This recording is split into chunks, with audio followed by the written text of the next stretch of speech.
अप्रैल से 16वें वित्त आयोग की जो है वो रिकमेंडेशंस लागू हो गई हैं, जो कि 2026 से 2031 की अवधि तक जो है वो रहेंगी। इसलिए स्पेशली हम 16वें वित्त आयोग की रिकमेंडेशंस के बारे में बात करेंगे। हम आयोग के बारे में कम और आयोग की रिपोर्ट के बारे में ज़्यादा बात करेंगे। आयोग हम पॉलिटी में पढ़ लेते हैं, इंडियन पॉलिटी के साथ हम लोग जो फाइनेंस कमीशन जनरली पढ़ लेते हैं। बात करते हैं यहाँ पर, जब आप आयोग को पढ़ेंगे हमसे किस प्रकार के क्वेश्चंस पूछे जा सकते हैं।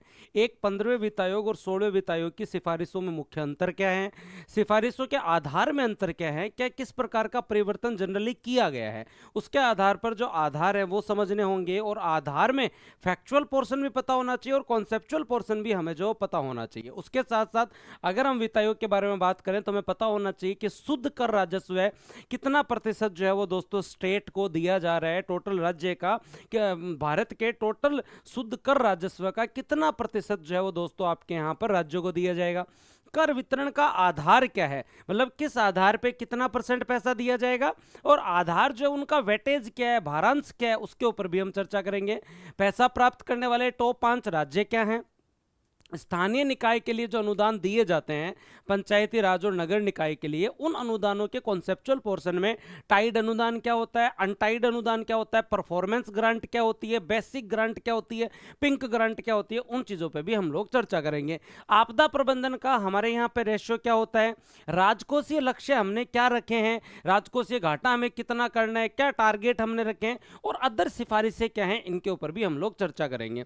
अगर स्पेशली हम आर्टिकल 280 के तहत देखें तो हमारे यहाँ केंद्र राज्य वित्त संबंधों के मध्य ही जो राज्य वित्त आयोग का उल्लेख है, जो स्पेशली आपके यहाँ पे गठन किया जाता है। और 15वें वित्त आयोग का जो गठन किया गया था वो एन.के. सिंह साहब की अध्यक्षता के अंदर नंद किशोर सिंह साहब की अध्यक्षता में किया गया था, जिसकी रिकमेंडेशन आई और 2020 से लेकर 26 तक लागू रही, 25-26 तक लागू रही। वित्त वर्ष के बारे में अगर हम लोग बात करें तो अब वित्त वर्ष 2026-27 से लागू हो जाएंगी 16वें वित्त आयोग की रिपोर्ट। और 16वें वित्त आयोग जो है उसका गठन दिसंबर 2023 में किया गया था, जिसने अपनी रिकमेंडेशन दे दी थी। और वो रिकमेंडेशन जो है वो अब 1 अप्रैल 2026 से लागू होकर 5 वर्षों तक जो है वो लागू रही है। अध्यक्ष कौन थे, अरविंद पनगड़िया, जो नीति आयोग के भी पहले उपाध्यक्ष रहे हैं। क्या अंतर है, ज़्यादा बड़ा अंतर नहीं है। आप जब देखेंगे 15वें वित्त आयोग ने भी कहा था कि साहब जो है वो 41% पैसा देना है, और 16वां वित्त आयोग भी क्या कह रहा है, 41% ही पैसा देना है। ये जो यहाँ पे इंडेक्स दिख रहा है ना, यहीं से क्वेश्चन आएगा। अपडेटेड क्वेश्चन जो आने की संभावना पूरी की पूरी जो है वो दोस्तों यहीं से है, तो ध्यान रख लेना। और अब मैं आपको चीज़ें याद करवा रहा हूँ, और उसके साथ साथ अपडेटेड बुक भारतीय अर्थव्यवस्था का 3rd एडिशन आपको नज़दीकी बुक डिपो पे 5 अप्रैल से मिलना स्टार्ट हो जाएगा।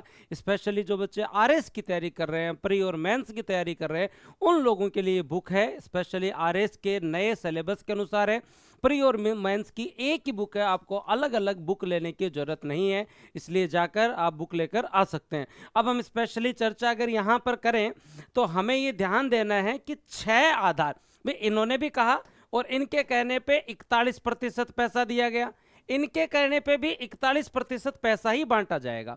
पहले 6 आधार ये अलग थे, 1, 2, 3, 4, 5 और 6, और अब 6 आधार अलग है। यहाँ पर एक आधार हटाया गया है, एक नया आधार जोड़ा गया है। पहले हमें पता होना चाहिए राज्यों के बीच जो करों का वितरण होगा उसके 6 मुख्य आधार हैं, और हमें ये 6 मुख्य आधार याद करने होंगे। सर्वप्रथम हमें ये 6 मुख्य आधार क्या करने होंगे, याद करने होंगे। इन आधार को मैं 3 कैटेगरी में रखता हूं, और ये जरूर याद रखना, कर एवं राजकोषीय प्रयास, राज्य ने टैक्स कलेक्शन के लिए जो एफर्ट्स किए हैं उनके आधार पर टैक्स वितरण किया जाता था। जो राज्यों का टैक्स कलेक्शन अच्छा रहता था, जिन राज्यों का जो है वो जीएसटी कलेक्शन अच्छा रहता था, उन्हें ज़्यादा पैसा मिलता था। जो लोग टैक्स कलेक्शन में परफॉर्मेंस अच्छा नहीं करते थे उन्हें पैसा कम मिलता था। ये 15वें वित्त आयोग की रिकमेंडेशन थी। मैं आपको ये याद करने के लिए बोलूंगा ही नहीं, पहले हम सीधा ही 16वें वित्त आयोग के याद करेंगे, फिर इनको समझेंगे क्या क्या है। तो याद करो पहले हम इन्हें जो है वो दोस्तों जो है कितनी कैटेगरी में बांटेंगे, 3 कैटेगरी में। एक कैटेगरी हमारी क्या है, क्षेत्रफल और वन क्षेत्रफल, क्षेत्रफल और वन क्षेत्रफल। एक कैटेगरी क्या है, जनसंख्या और जनसांख्यिकी प्रदर्शन, जनसंख्या और जनसांख्यिकीय जो है वो दोस्तों आपके यहाँ पर प्रदर्शन, आपके यहाँ पर IMR MMR क्या रही है उसके आधार पे। तो जनसांख्यिकीय प्रदर्शन। उसके अलावा आय की असमानता, मतलब यहां पर टॉप 3 जो स्टेट हैं उनकी प्रति व्यक्ति जीएसडीपी कितनी है और उसका एवरेज निकालेंगे और हर राज्य की जो उससे मिलान करेंगे। जो जो राज्यों की यहाँ पर असमानता ज़्यादा है, जिन राज्यों की प्रति व्यक्ति कम है, उन्हें हम प्रेफरेंस ज़्यादा देंगे। उन्हें, जो गरीब राज्य हैं या जो आर्थिक रूप से कमजोर राज्य हैं, उन्हें ज़्यादा पैसा मिलेगा। राज्यों का जीडीपी में योगदान, देश की टोटल जीडीपी में राज्यों का योगदान क्या है, उसके आधार पर भी जो है वो दोस्तों यहां पर आपको पैसा मिलेगा। ये हमारा नया आधार है, याद करने की कोशिश करना, ये हमारा नया आधार है और ये नया आधार आते ही हमारा काम इजी हो गया। पहले क्या आधार था? पहले आधार था कर आपका कलेक्शन कितना है, कर संग्रहण और राजकोषीय प्रदर्शन, वो हमने हटा दिया। उसके अलावा हमारे 16वें फाइनेंस कमीशन ने हमें 6 आधार में एक नया आधार दिया है और ये एक नया आधार दिया है। ये आधार जो है वो दोस्तों जो है क्या होगा, 100 टोटल इनका 1200 होगा, उसमें से 10% वेटेज इसका है, 10% वेटेज इसका है, 10% वेटेज क्षेत्रफल का है, 10% वेटेज वन क्षेत्रफल का है, 10% वेटेज जनसांख्यिकी प्रदर्शन का है। ये लो, झंझट ही खत्म। क्या ही मतलब, तुम रट्टा लगाना है, टेंशन क्यों ले रहे हो, समझाऊंगा। पर अगर हमें 6 याद करना है और हमें 100% करना है, ये आधार है जिनके आधार पर वो 41% पैसा बांटा जाएगा। यूपी को कितना मिले, एमपी को कितना मिले, जिसका क्षेत्रफल ज्यादा उसको उतना ही ज्यादा पैसा, वन क्षेत्रफल जिसका ज्यादा उसे उतना ही ज्यादा पैसा, जनसंख्या जिसकी ज्यादा उसे उतना ही ज्यादा पैसा। और जनसंख्या की प्रदर्शन में जो यहां पर आपके यहां पर जनसंख्या नियंत्रण में अच्छा काम कर रहा है उसको उतना ही ज्यादा पैसा मिलेगा, जिसकी जीडीपी बढ़ी उसको उतना ही पैसा मिलेगा। लेकिन अगर आय की असमानता ज्यादा है तो इस कंडीशन में उस राज्य को प्रेफरेंस देंगे। तो अब हमें पता है कि इन दोनों का क्या बैठेगा, इन दोनों का 60% बैठेगा, बना देंगे भाई। जब हमने 4 का 40% याद कर लिया तो इनका 60 बना देंगे। ये 42.5% होगा और ये 17.5% होगा। फैक्ट कैसे याद करवाना है ये मैं जानता हूं, ये मैं करवा दूंगा, लेकिन तुम कॉन्सेप्ट समझिए। यहां पर आई बात समझ में। 16वें वित्त आयोग के 6 महत्वपूर्ण आधार है क्षेत्रफल, वन क्षेत्रफल, पॉपुलेशन, डेमोग्राफिक, आपकी परफॉर्मेंस कैसी रही है, आय की असमानता और राज्यों का जीडीपी में योगदान, राज्यों का जीडीपी में योगदान। एक एक पे चर्चा करते हैं, स्पीड रखना, कोशिश करेंगे कि 20 मिनट में याद कर सकें। सबसे पहले अगर हम लोग यहां पर बात करें तो हम आय की दूरी के ऊपर हम लोग बात करेंगे। पहला हमारे पास आधार क्या है, आय की दूरी, मतलब हम टॉप 3 स्टेट की प्रति व्यक्ति आय क्या है और उस दूसरे स्टेट की प्रति व्यक्ति, टॉप 3 की हमने औसत निकाल लिया। हमने 3 टॉप स्टेट ले लिए जिनकी पर कैपिटा इनकम बहुत अच्छी है, जैसे गोवा का, या टॉप 3 स्टेट हमने ले लिए। क्या बोल रहा है 16वां वित्त आयोग कह रहा है 2018-19 से लेकर 2023-24 की एवरेज प्रति व्यक्ति आय क्या है। हम यह आधार लेंगे पर इस आधार में 20-21 को हटा देंगे क्योंकि कोविड की वजह से उछाल ज्यादा था, कोविड की वजह से उछाल ज्यादा था। हम देखेंगे टॉप 3 जो राज्य हैं उनकी प्रति व्यक्ति आय का हम औसत निकाल लेंगे और औसत निकालने के बाद में ये आपका औसत निकल गया, मान लो जो है वो एवरेज निकल गया 2.5 लाख रुपए प्रति व्यक्ति आय, 2.5 लाख रुपए निकल गया प्रति व्यक्ति जीएसडीपी, ठीक है। और अब अपने को जो है वो देखना है यूपी का, तो यहां अब देखेंगे अंतर कितना है और जितना ज्यादा अंतर उतना ज्यादा पैसा। सिंपल सा कॉन्सेप्ट याद रखें, जितना ज्यादा अंतर उतना ज्यादा पैसा, क्योंकि अगर कोई भी स्टेट है आर्थिक रूप से कमजोर है तो उसे ज्यादा पैसा दिया जाए। इसलिए याद रख लेना, इस मानदंड का उद्देश्य राज्यों के बीच आर्थिक असमानता को कम करना है। इसलिए जो कम प्रति व्यक्ति जीएसडीपी वाले राज्यों को केंद्र कर हस्तांतरण में सबसे ज्यादा पैसा देता है, जितनी कम प्रति व्यक्ति जीएसडीपी उतना ज्यादा पैसा। और इसका वेटेज आज के दिन कितना है, इसका वेटेज आज के दिन 42.5% है। पहले 45% होता था, जिसे थोड़ा सा हमने कम किया है, पहला आधार मेरे हिसाब से सबको याद हो गया होगा। अब दूसरा आधार जनसंख्या के ऊपर थोड़ी सी जो हम लोग चर्चा करते हैं। जनसंख्या के बारे में अगर हम बात करें तो 2011 याद रखना, यहां पर 2011 की जो आपकी जनसंख्या थी, एक मिनट रुकना, हाँ 2011 की जो आपकी जो जनगणना थी उसके अनुसार प्रत्येक राज्य को जो है वो दोस्तों जनसंख्या की हिस्सेदारी के आधार पर पैसा दिया जाएगा। याद रखना 2011 की जनगणना के आधार पर हमने जो है वो ये अंतर रखा है। तो 2011 2011 की जनगणना, 2011 की जनगणना कितना पैसा देते हैं जी जनसंख्या के आधार पे? सारा तो याद करवा दिया सर। जनसंख्या के आधार वाली तो बात जो है वो एक ही तो बात बची, और तो सब कुछ आपने याद ही करवा दिया। जनसंख्या 17.5, जनसंख्या 17.5 हो गया 60%। तो अब बचा हुआ 10 10 10 4 को दे देंगे, कोई दिक्कत ही नहीं है। पिछली बार कितना था? पिछली बार जो है वो दोस्तों 15% था, उससे बढ़ाकर हम कहां ले गए? 17.5% पे ले गए। परिवर्तन हुआ है उसे याद करेंगे, लेकिन अभी क्या है वो पहले वो तो याद करें। अगला महत्वपूर्ण, अब कितने भी हो भाई, हम सबको क्या है 10%। अब जनसंख्या की प्रदर्शन के बारे में बात करें, 15वें वित्त आयोग ने जनसंख्या की प्रदर्शन के ऊपर अगर हम चर्चा करें तो दोस्तों अच्छा खासा वेटेज दिया था 12.5, जिसे हमने कम करके 10% किया। लेकिन यहां पर अब हम लोग जो है वो कुल प्रजनन दर को आधार ना बनाकर हम लोग बात कर रहे हैं आपकी जनसंख्या वृद्धि कितनी हुई है 1971 से 2011 तक। याद रखें, आधार क्या है? टोटल जनसंख्या वृद्धि दर। याद रखना भाई, इस नए दृष्टिकोण के अंतर्गत जिन राज्यों में जनसंख्या वृद्धि दर कम रही है उन्हें अधिक हिस्सा मिलेगा, जिनकी जनसंख्या वृद्धि दर ज्यादा रही है उन्हें कम हिस्सा मिलेगा। तो हमें पूछा जा सकता है कौन सी अवधि को इंक्लूड किया गया है? 1971 से लेकर 2011 तक। टोटल फर्टिलिटी रेट नहीं, जनसंख्या वृद्धि दर को जो है वो दोस्तों हमने आधार लिया है। परसेंट तुम्हें पता है 10% ही है। बात खत्म। अब बात करते हैं वन के बारे में। वन क्षेत्रफल कितना है? 16वें वित्त आयोग ने वन क्षेत्रफल के रूप में जो 10% योगदान, 1% को 10% भारांश दिया है, पर यहां पर इसकी डेफिनेशन को बढ़ा दिया है। पहले केवल जो है वो सघन वन और मध्यम सघन वन ही लिए जाते थे, अब ओपन फॉरेस्ट को भी इसमें शामिल कर लिया गया है आधार के रूप में। और 2015 से 23 के बीच में जो वन क्षेत्र में वृद्धि हुई है उसके आधार पर जो है वो दोस्तों पैसा दिया जाएगा।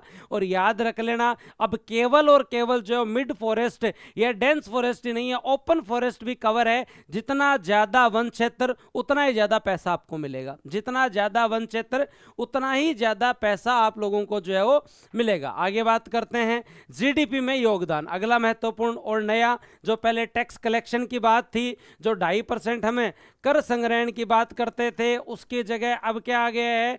जीडीपी में योगदान 10% वेटेज है। क्या है भाई? 16वें वित्त आयोग ने राष्ट्रीय सकल घरेलू उत्पाद जो हमारा है, जिसे हम ग्रोस डोमेस्टिक प्रोडक्शन जीडीपी कहते हैं, उसमें किस राज्य का कितना योगदान है उसके ऊपर बात की है। 15वां वित्त आयोग राजकोषीय प्रयास और कर संग्रहण की बात करता था, हम नहीं कर रहे।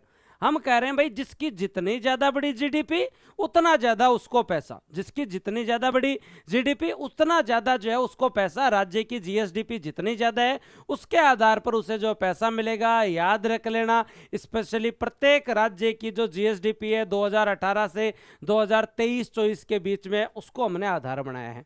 2018 से 2023-24 के बीच में उसको आधार बनाया है। अब मेरे साथ वापस आ जाओ, किस किस को क्या क्या समझ में आया, क्योंकि अब आगे चलेंगे।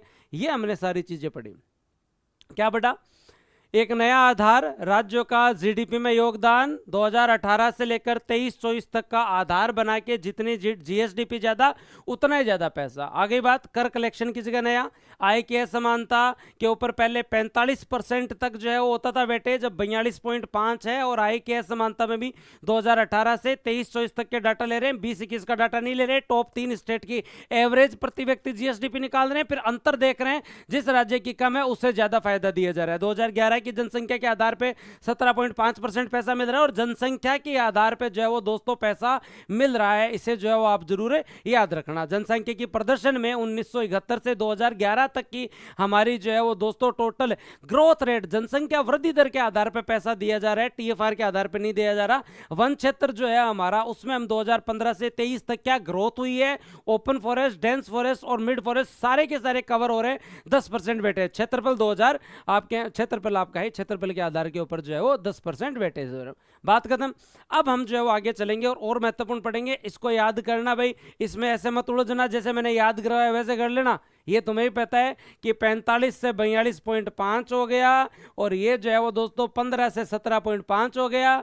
ठीक है, ये जो है वो दोस्तों आपका कम हुआ है और ये बढ़ा है। और देखो ये 10 हो ही गया, ये भी 10 हो गया, ये 10 ही था, इसमें कोई परिवर्तन नहीं, वन में कोई परिवर्तन नहीं। ये हट गया, इसकी जगह नया आ गया, ये हट गया, इसकी जगह नया आ गया। तो टोटल 6 आधार थे, एक हट गए, 4 में परिवर्तन हुए, 1 में कोई परिवर्तन नहीं, 10%, 10%। हाँ, कॉन्सेप्चुअल पोर्शन में है कि ओपन फॉरेस्ट को जो कवर कर लिया गया है, बात खत्म। ये याद करने की जरूरत नहीं है, इनको याद करना 10 10 10 10 और ये बचे हुए को 17.5 और 42.5। अब आगे चलते हैं, आगे कुछ महत्वपूर्ण चीजें हम लोग और पढ़ेंगे। अब राजकोषीय टारगेट क्या, देखो पहला काम कर लिया है तुम लोगों ने, पहला काम कर लिया है तुम लोगों, 2 काम कर लिए तुमने। ये 41% तुम्हें समझ में आ गया, यहां पर 6 जो आधार है वो पता चल गए, नया जो आधार है वो भी पता चल गया, नया आधार जो है वो भी पता चल गया, तो कोई दिक्कत नहीं है। अब टॉप 5 राज्य देखेंगे कि इस आधार पे सबसे ज्यादा पैसा किन राज्यों को मिलेगा। अगर इस आधार पे देखा जाए तो राजस्थान यहाँ 6ठे स्थान पर आता है। मैं टॉप 7 याद करवा देता हूं तुम्हें। हाँ, राजस्थान यहाँ पर जो है वो दोस्तों जो है किस नंबर पे आएगा, राजस्थान इस आधार पे जो 6ठे स्थान पे आएगा। यूपी, क्योंकि यूपी की जो है वो पॉपुलेशन में कोई कमी नहीं है, यूपी के क्षेत्रफल में कोई कमी नहीं है, यूपी की आय की असमानता आपको पता ही है, इस आधार पे यूपी आगे रहेगा।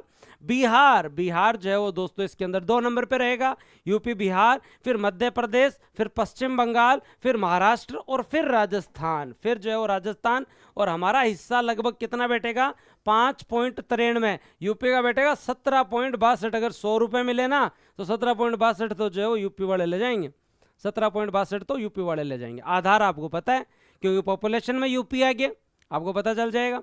वन क्षेत्र पे भी इतना पीछे नहीं है यूपी, जनसांख्यिकी प्रदर्शन में यूपी थोड़ा पीछे हो सकता है, पर जीडीपी यूपी की जो है वो ठीक है। उसके अलावा आय की असमानता, ये बहुत सारे आधार है, ठीक है। तो इन आधारों के आधार पे यूपी 1 नंबर पे है, यूपी बिहार मध्य प्रदेश वेस्ट बंगाल महाराष्ट्र और राजस्थान उड़ीसा, याद कर लेना भाई। हमें घटता क्रम पूछा जा सकता है तो यूपी, यूपी के बाद में बिहार, बिहार के बाद में दोस्तों एमपी, एमपी के बाद वेस्ट बंगाल, वेस्ट बंगाल के बाद महाराष्ट्र, महाराष्ट्र के बाद में राजस्थान, फिर उड़ीसा, फिर जो है उड़ीसा। इनको याद करो, कर लोगे याद, कोई दिक्कत नहीं है। 3 काम हो गए। अब पढ़ेंगे थोड़ी काम की चीज, जहां से जो है वो थोड़े और अच्छे कॉन्सेप्ट हमारे तैयार हो, करें चर्चा। अब आगे वाला एक थोड़ा सा इजी और पढ़ लेते हैं, उसके ऊपर भी चर्चा कर लेंगे। अब हमें क्या बात करनी है, अब हमें जो है वो दोस्तों बात करनी है कि राजकोषीय टारगेट क्या रखे हैं, राजकोषीय लक्ष्य क्या रखे गए हैं। फिर मैं स्थानीय अनुदानों की तरफ चलूंगा। राजकोषीय लक्ष्य क्या रखे गए हैं, राजकोषीय लक्ष्य मतलब केंद्र को अपना राजकोषीय घाटा कितना करना है, केंद्र को अपना राजकोषीय घाटा, केंद्र को राजकोषीय घाटा कितना करना है, राजकोषीय घाटा, ठीक है। और उसके साथ साथ राज्य के लिए राजकोषीय घाटे के टारगेट क्या है। सबसे महत्वपूर्ण यहां से प्रश्न आ सकता है कि फिस्कल डेफिशिएट को कंट्रोल करने के लिए क्या क्या टारगेट रखे गए हैं। आ जाओ चलते हैं आगे, अपना तो काम ही हुई है आगे बात करना। अगर यहां आप लोग स्पेशली अगर राजकोषीय घाटे से संबंधित बात आप देखेंगे तो आप लोगों को ध्यान देना होगा। राजकोषीय घाटे के अंदर इन्होंने स्पेशल, एक सेकंड देखो, ये यहां पे लिखा हुआ पड़ा, राजकोषीय घाटे में इन्होंने क्या कहा है भाई, 2030-31 का टारगेट दिया है और इन्होंने कहा है कि आयोग ने केंद्र सरकार के लिए 3.5% जीडीपी का और राज्यों के लिए 3% जीडीपी का, 3% जीडीपी का ये टारगेट है भाई। याद करना कि हमें 2030-31 तक हमारे राजकोषीय घाटे को भारत सरकार को 3.5% तक और राज्यों को 3% तक लेके आना है। उसके अलावा राज्यों को ऑफ बजटिंग जो बोरोइंग है उसे बंद करना है, उसे समाप्त करना है, उसे भी हम बजट के दायरे में लेकर आ रहे हैं। और उसके साथ साथ जो है वो दोस्तों और महत्वपूर्ण बात क्या कही है कि केंद्र और राज्य की जो सार्वजनिक ऋण जो हैं उन्हें हमें 2030-31 तक 73.1% तक ले जाने का अनुमान है। जो सार्वजनिक ऋण है, हमारी टोटल जो देयता है, लायबिलिटी है, राजकोषीय घाटा ये बताता है कि आपने एक फाइनेंशियल ईयर के अंदर जो है वो कितना पैसा खर्च किया है या कितना पैसा उधार लिया है अपने खर्चों को पूरा करने के लिए।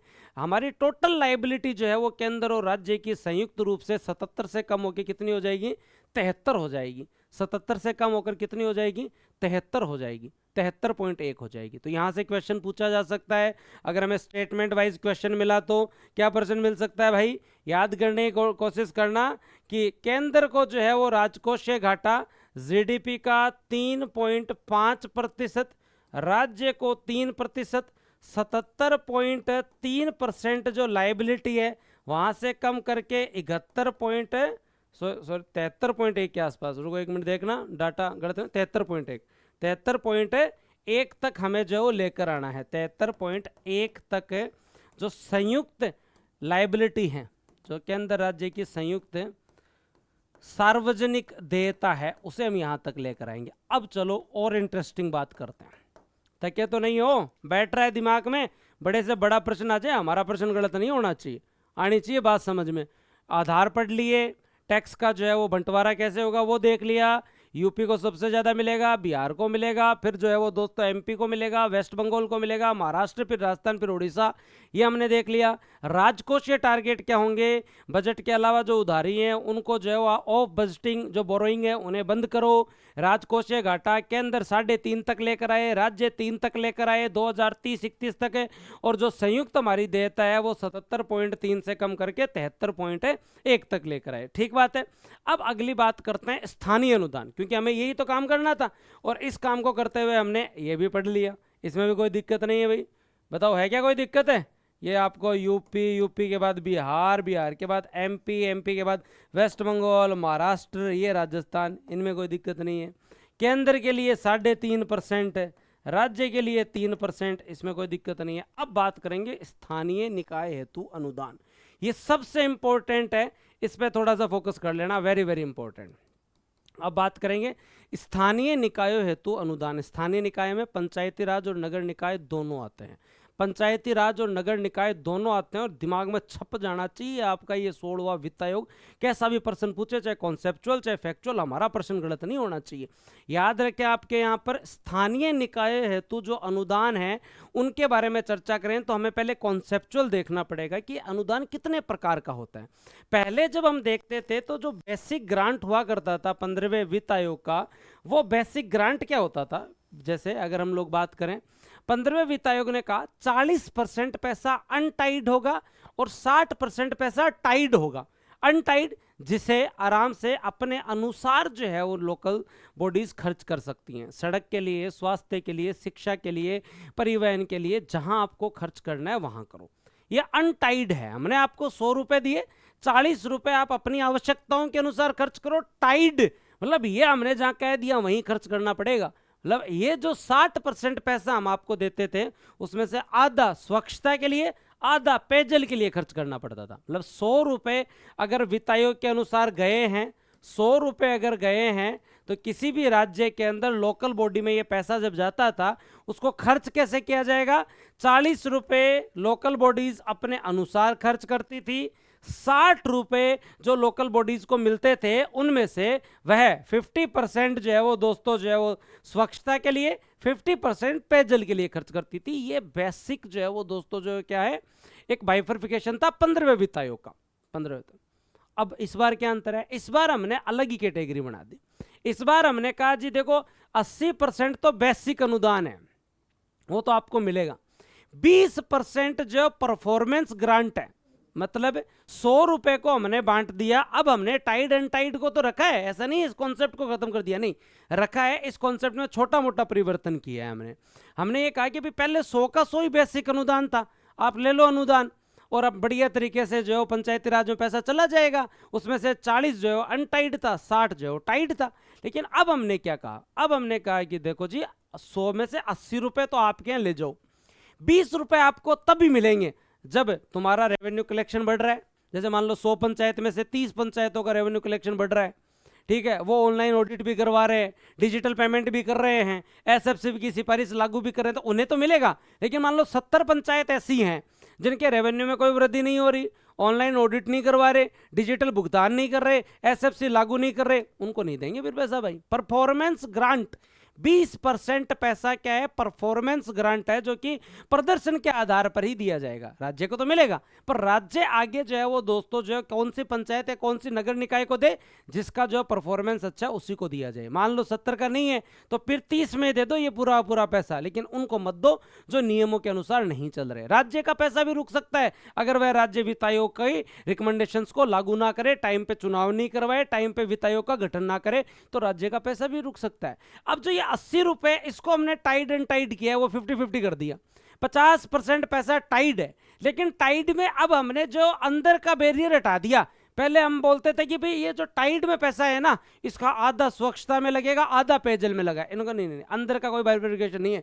तुम्हारा जी करे जल में लगाओ, तुम्हारा जी करे ओडीएफ, तुम्हारा जी करे पेयजल, तुम्हारा जी करे स्वच्छता, वाटर कलेक्शन, वाटर हार्वेस्टिंग, आपको जो मतलब जो वाटर रिसाइकिल, जो जिसमें पैसा लगाना है, टाइड, जल, स्वच्छता, पेयजल, इसका पैसा है, हमने आपको दे दिया, फिर आप अपने अनुसार खर्च करो। 50% पैसा जो है वो दोस्तों आपके यहाँ पर अनटाइड है, जो आप सड़क में, हाँ, उसके अलावा शिक्षा में, स्वास्थ्य में, भौतिक संपत्तियों के निर्माण में कर सकते हैं। लेकिन समस्या क्या, आपने अटा पूरा पूरा पैसों सड़क में लगाओ जनता, सड़क की सड़क, सड़क की सड़क, सड़क की, उससे कुछ इनोवेटिव काम तो हो ही नहीं रहा। तो सरकार ने कहा देखो इसमें एक शर्त है, अनटाइड जो अनुदान आपको मिला है उसमें सड़क में आप मैक्सिमम 20% लगा सकते हो, इससे ज़्यादा नहीं लगाने देंगे। तुम्हें जो है वो मान लो 100 रुपये मिलने थे, 80 रुपये बेसिक अनुदान मिला, 20 रुपये तुम्हें परफॉर्मेंस जो है ग्रांट मिली, 80 रुपये का आधा 40 रुपये टाइड में गया, 40 रुपये तुम तुम्हारे अनुसार खर्च कर लो स्वच्छता में, पेयजल में।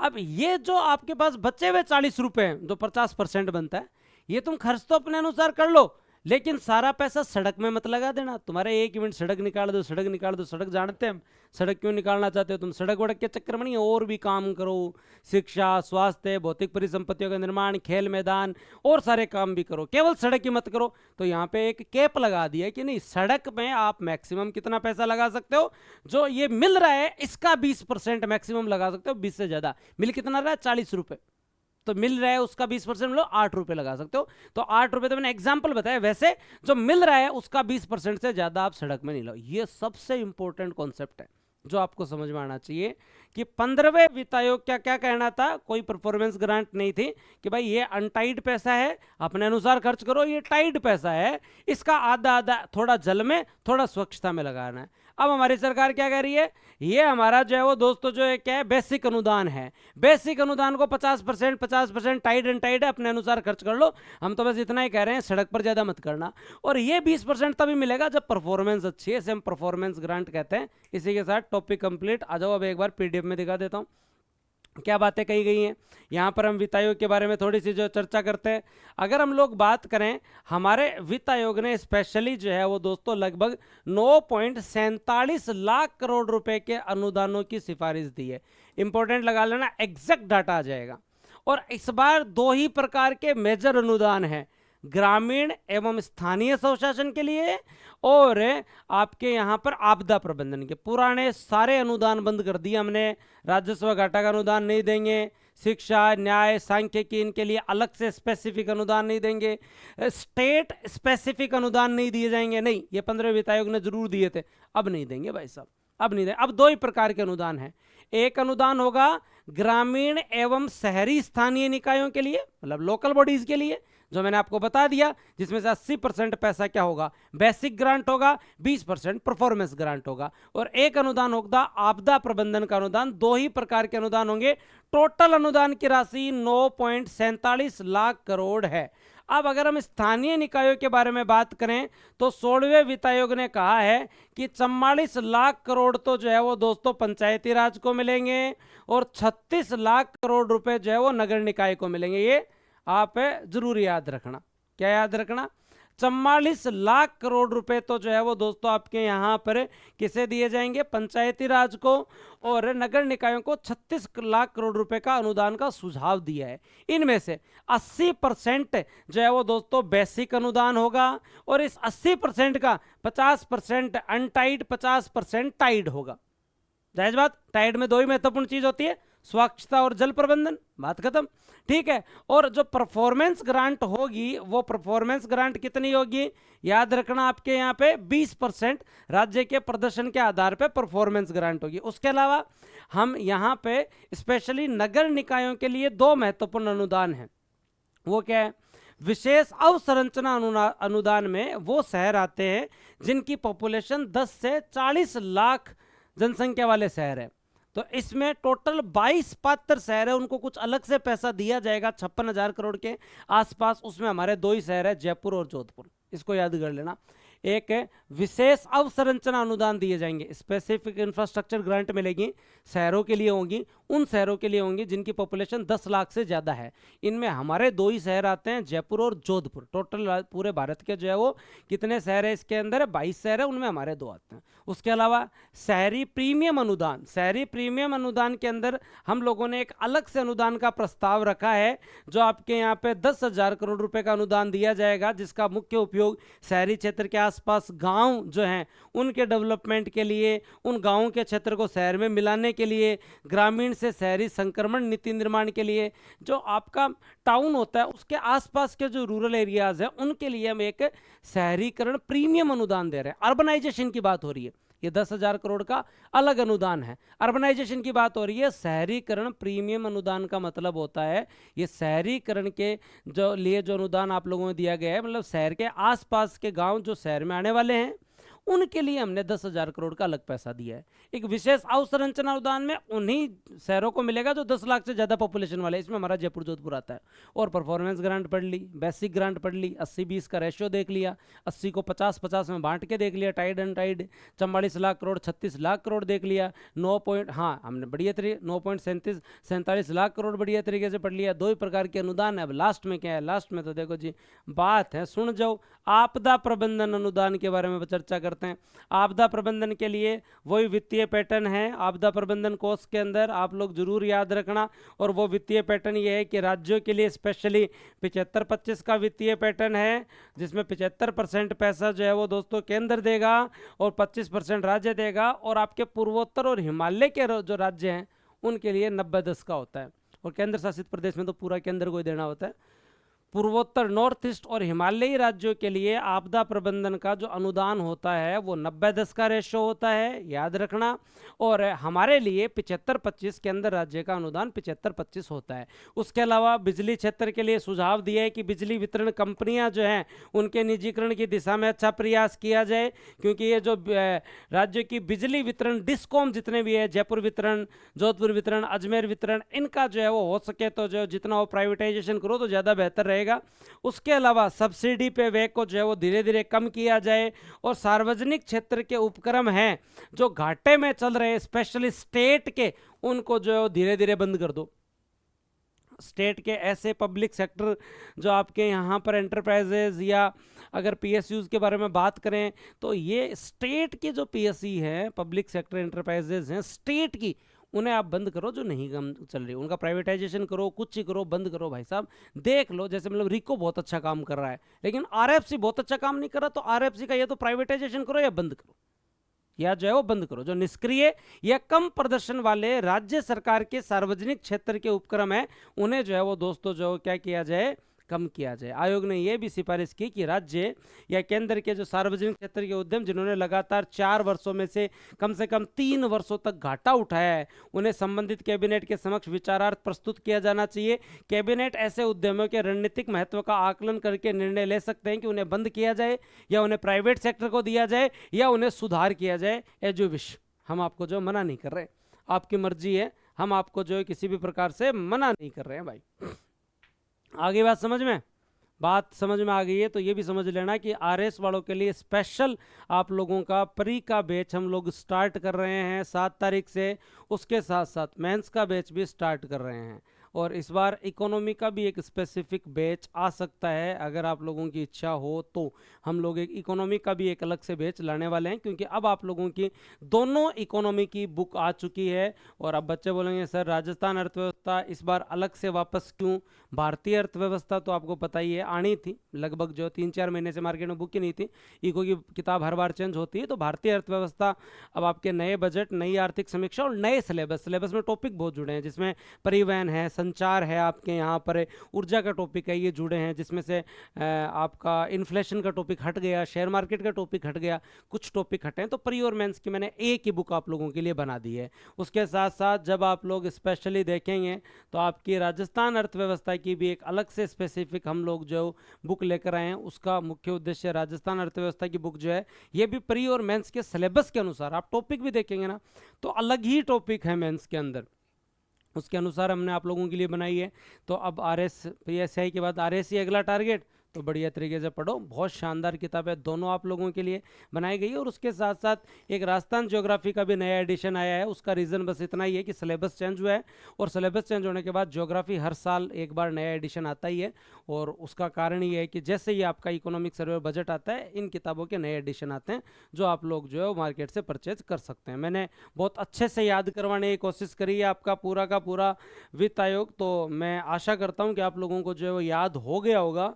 हो गया क्या, बताओ मेरे को। अब चाहे कुछ ही पूछ लो भाई अपने 16वें वित्त आयोग से। हाँ, मेरे हिसाब से तो बैठ गया होगा इसमें। अब आप अगर हम लोग, चलो ठीक है, 308 पीएसयू बंद करने हैं हमें, वो हमें पता है। राज्य को 308 पीएससीज जो है वो हमें बंद करनी चाहिए, उनको देखना चाहिए क्या करना है, निजीकरण करना है, क्या करना है। यहाँ जो है वो हम लोगों ने बांट लिया, 80% बेसिक अनुदान है, और 20% है जो दोस्तों आपका जो है वो ये बेसिक ग्रांट है, ये परफॉर्मेंस ग्रांट है। इसमें भी 50% टाइड और 50% अनटाइड हमने याद कर लिया।